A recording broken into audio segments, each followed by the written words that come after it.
ഞാനൊരു അംഗൻവാടി പ്രവർത്തകയാണ്.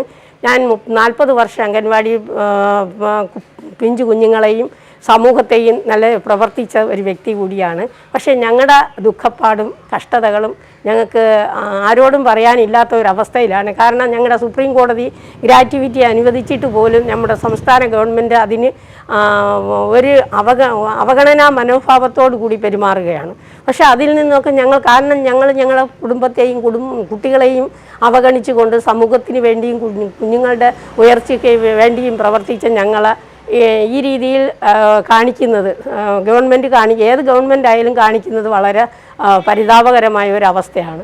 ഞങ്ങൾക്ക് അർഹതപ്പെട്ട കാര്യങ്ങൾ ഞങ്ങൾക്ക് തരികയും, കാരണം ഇന്ന് സമൂഹത്തിൽ ഒന്നും ചെയ്യാത്തവർക്കാണ് വളരെയധികം ശമ്പളവും മറ്റുള്ള കാര്യങ്ങളും ഒക്കെ നൽകുന്നത്.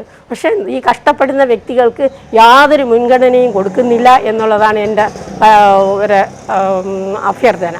അതിൽ നിന്നൊക്കെ ഒരു മാറ്റം വരണം. നമ്മുടെ സമൂഹത്തെ നല്ല രീതിയിൽ കൊണ്ടുവരണം. യുവതലമുറയും നല്ല രീതിയിലാക്കണം എന്നുള്ള യുവതലമുറയ്ക്ക് നമ്മുടെ അതേത് സ്റ്റേറ്റുകളിൽ ജോലി അനുവദിച്ച് കൊടുക്കുന്നതിനുള്ള വ്യവസായ സംരംഭങ്ങൾ ഉൾക്കൊള്ളണമെന്നാണ് എൻ്റെ അഭിപ്രായം.